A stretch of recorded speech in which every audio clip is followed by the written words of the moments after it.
Gold trusted gold buyers. మీరు తాకట్టు పెట్టిన బంగారాన్ని విడిపించి ఈ రోజు ఉన్న మార్కెట్ ధరకు కొనబడును.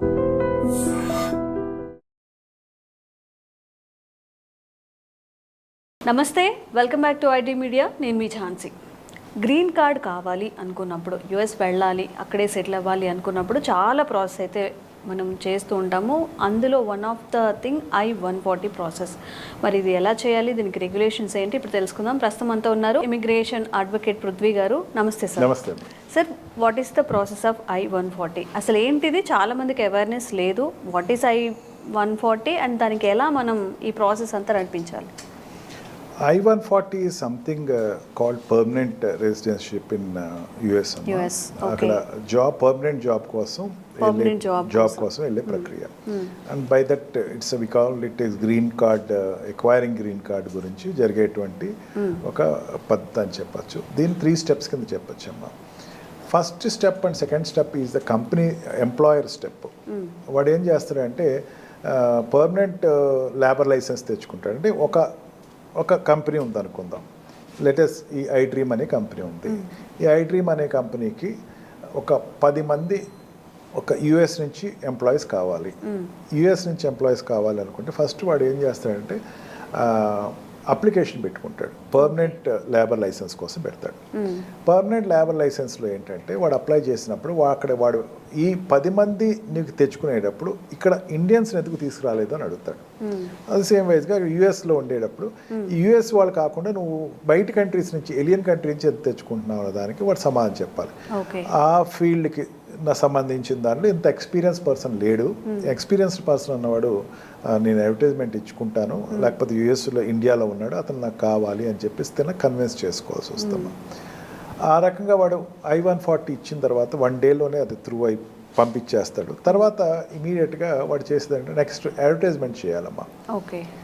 I-140 అప్లై చేసేటప్పుడు బాగా కాషియస్గా వాళ్ళు ఏం పెట్టుకుంటారంటే మైండ్లో, ఫీజు కట్టినప్పుడు I-140కి ఈ ఎంప్లాయీ అన్నవాడు ఇక్కడ నాకు దొరకట్లేదు అన్నది కన్విన్స్ అయితేనే ఆ పర్మిషన్ ఫస్ట్ ఎంప్లాయర్కి వస్తుంది. ఒకసారి ఎంప్లాయర్ వచ్చిన తర్వాత వాడు వెంటనే అడ్వర్టైజ్మెంట్ ఇస్తాడు. అడ్వర్టైజ్మెంట్ ఇచ్చినప్పుడు వచ్చినటువంటి వాళ్ళలో యుఎస్లో ఉన్న వాళ్ళు ఎవరు లేరు అన్నదాన్ని వచ్చిన తర్వాత నెక్స్ట్ ప్రాసెస్ స్టార్ట్ చేస్తాడు. అప్పుడు ఈ ఎక్స్ ఎంప్లాయీ ఎవరైతే వెళ్దాం అనుకున్నాడో వాడి పేరుని నేను సెలెక్ట్ చేసుకున్నాను, వీడు ప్రాసెస్ చేయండి అని పేపర్స్ పంపుతాడు. వాడు ఇది 2 రకాలుగా ఉంటారమ్మా. Already existing US non immigrant, already అమెరికాలో ఉండేటువంటి నాన్ ఇమిగ్రెంట్స్ ఎవరు ఉంటారమ్మా? F1 వీసాలో కానీ, B2 వీసాలో కానీ, లేకపోతే F1 వీసాలో కానీ, లేకపోతే H1B వీసాలో ఉన్న వాళ్ళు ఉంటారు. F1 వీసా వాళ్ళు ఉండరండి, స్టూడెంట్ వీసాలో దీంట్లో ఉండరు. H1B వీసాలో కానీ, F1 వీసాలో కానీ, B2 వీసాలో కానీ, డిపెండెంట్ వీసాలో ఉన్న వాళ్ళు కానీ వీళ్ళు ఉంటారు అక్కడ.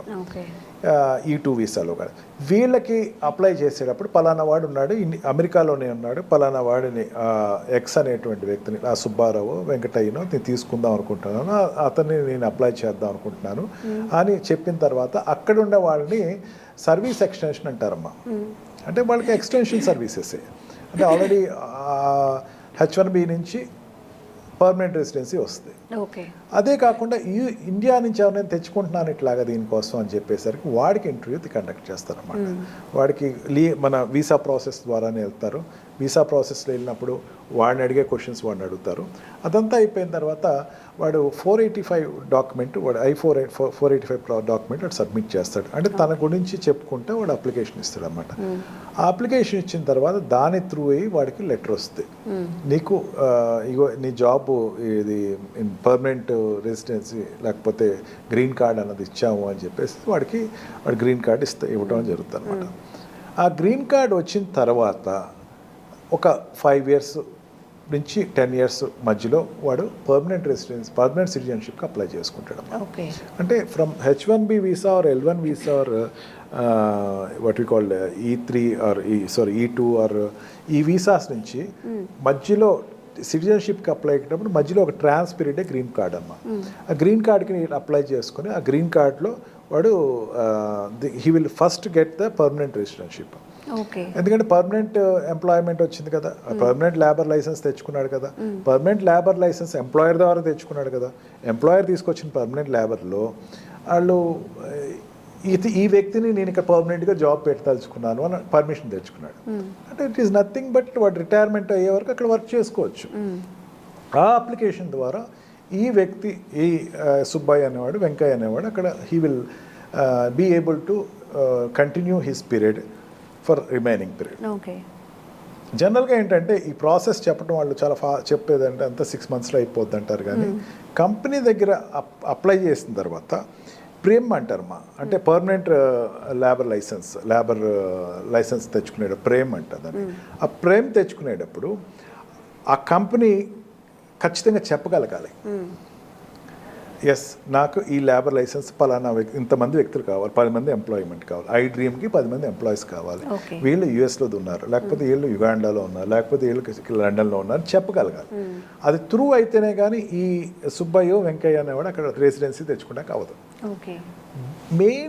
మోస్ట్లీ ఏంటంటే H1B వీసా వాళ్ళు, L1 వీసా వాళ్ళు, ఈ వీసాలో ఉన్న వాళ్ళు మాత్రమే ఇది అప్లై చేసుకుంటారు. Otherwise if at all that requirement అనేది ఇండియాలో ఉన్న కూడా వాళ్ళు తీసుకుంటారు అన్నమాట. దీనిలో delay of taking the country అనుకుంటే కనుక ఇండియాకి చైనాకి నుంచి తీసుకునేటప్పుడు మాత్రం కొంచెం డిలే అవుతుందమ్మా. Unlike other countries, some specific countries, కొన్ని స్పెసిఫిక్ కంట్రీస్లో అయితే విత్ ఇన్ మంత్స్లో అయిపోతే ఇండియా నుంచి వాళ్ళు సెలెక్ట్ చేసుకునేటప్పుడు, ఎందుకంటే జనాభా ఎక్కువ మంది అక్కడ ఉన్నారు, వాళ్ళు అందరికీ ఇచ్చేసారనుకోండి, ప్రతి వాడికి వీసా గ్రీన్ కార్డ్ వచ్చేస్తుంది, అందుకని వాళ్ళకి కొంచెం లేట్ అవుతుంది. It will take 1 or 2 years పడుతుంది. మీరు లోపల 1 year లోపల వచ్చేవాడు ఉంటుంది. It depends upon the paper working of this people. Immigrant lawyer యొక్క రోల్ చాలా ఎక్కువ ఉంటుందమ్మా అక్కడ, ఎందుకంటే డాక్యుమెంటేషన్ అంతా అతనే చేస్తాడు. అతను మొత్తం ఆ పేపర్స్ అన్ని సబ్మిట్ చేయటం, ఆ కంపెనీ తరఫున ఇతను ఈ ఎంప్లాయీకి సంబంధించినటువంటి డాక్యుమెంటేషన్స్ అన్ని ఇన్ టైంలో సబ్మిట్ చేయటం, దాన్ని బట్టి అతని యొక్క ఈ వాట్ వి కాల్ I-140 అనేది తెచ్చుకుంటుంది ఉంటుంది. ఓకే సార్, ఇప్పుడు మనం అక్కడికి వెళ్ళాలన్నప్పుడు మీరు అన్నారు మనకి అండ్ చైనా వాళ్ళకి చాలా టైం పడుతుంది అని చెప్పి, మనం అప్లై చేయాలి అనుకున్నప్పుడు ఇక్కడ నుంచి ప్రాసెస్ ఏంటి? ఇక్కడి నుంచి అన్న స్పెసిఫిక్ ప్రాసెస్ ఉండదమ్మా. This green card is pertaining to H1B visa నుంచి కానీ or this what we call L1 వీసాలో వెళ్ళిన వాళ్ళకి మాత్రమే వస్తుందమ్మా. ఓకే. అండ్ అక్కడ ఉన్న వాళ్ళకి గ్రీన్ కార్డ్ అనేది అక్కడ ఉన్న వాళ్ళకే రెసిడెన్షిప్ వస్తుంది, ఇండియన్స్కి రాదమ్మా అంత ఈజీగా. ఇండియన్స్ అప్లై చేసేటప్పుడు అంటే కొన్ని రేర్ కండిషన్స్ అనేది తీసుకుంటారు. రేర్ కండిషన్స్లో రేర్గా తీసుకునేవాడు ఉంటారు, దాంట్లో దట్ ఆ కంపెనీ సాటిస్ఫై చేయగలగాలి. మళ్ళీ ఇక్కడ వీసా రెగ్యులేషన్స్, మన రెగ్యులర్గా వీసా ఇంటర్వ్యూస్లో వాళ్ళు ఎంత ఖచ్చితంగా అడుగుతారు, అట్లాంటి క్వశ్చన్స్ అడుగుతారమ్మా. నువ్వు వెళ్ళిపోతున్నావు కానీ పేరెంట్స్ రేపొద్దున తీసుకురావు కదా, నువ్వు ఒక్కడే వెళ్ళిపోతావు, ఎన్నాళ్ళు ఉంటావు ఇక్కడ, ఆ కంపెనీ కాంట్రాక్ట్ ఎన్నాళ్ళు ఉన్నావు, తర్వాత తిరిగి వచ్చేస్తావా, నీకు ఇండియాలో ఉన్న అటాచ్మెంట్ ఏంటి, ఇది వాడు అక్కడ డిమాన్స్ట్రేట్ చేయాలి. ఇప్పుడు మనం చెప్పిన ఆన్సర్స్ బట్టి వాళ్ళు నోట్ చేసుకుంటారు కంపల్సరీ వాళ్ళు. మళ్ళీ మనం మన పేరెంట్స్ని తీసుకెళ్తామన్నా లేకపోతే ఇంకొంచెం ఎక్స్టెండ్ చేసుకుంటామన్నా they won't give, no doubt వాళ్ళు ఎవరు. ఇంకా ఓకే, ఫస్ట్ ఏంటంటే you have to create that, నేను అక్కడ జాబ్ వాడు అడిగాడు ఇస్తున్నాను, ఐ హ్యావ్ టు వెరిఫై అని చెప్పాలి. అండ్ కంపెనీ అనేది జనరల్గా ఇక్కడ మారుతున్నట్టు కంపెనీస్ మారనని చెప్పాలి. He has to satisfy that board, immigration బోర్డ్ని వాడు సాటిస్ఫై చేయాలి ఫస్ట్, వీసా బోర్డ్ని సాటిస్ఫై చేయాలి, ఆ తర్వాతే వాళ్ళకి వస్తుంది. Generally this H1B, this I-140 will be only for the Indians who are residing in America. Okay. Already వాళ్ళకి H1B వీసాలో కానీ L1 వీసా కానీ ఈ టూలో కానీ ఉంటారు వాళ్ళు ఆల్రెడీ, వాళ్ళకే వస్తుంది తప్ప కొత్తగా ఉన్న వాళ్ళకి అగైన్ వాళ్ళు H1B వీసా తెచ్చుకోవాలా. మీరు అడిగినట్టు వాడు H1B వీసా తెచ్చుకోవాలా, అక్కడ ఉన్నప్పుడు వాడు నాకు కావాలి అని కంపెనీ చెప్పగలగాలి. అంటే కంపెనీకి ఎంత కాన్ఫిడెంట్ ఉండాలో చూడండి. నీ యొక్క ఎగ్జిస్టెన్స్ అనేది very much important. You have ask right question. నువ్వు రావాలి అనుకుంటే you must be very much dedicated to the company. నువ్వు చాలా డెడికేటెడ్గా నీ రోల్ అనేది 100% చేస్తే వీడు నాకు కావాలి, వీడి గ్రీన్ కార్డ్ నేను అప్లై చేయాలి అనుకున్న వాళ్ళకి the company will definitely opt for it. Okay, thank you sir. Thank you.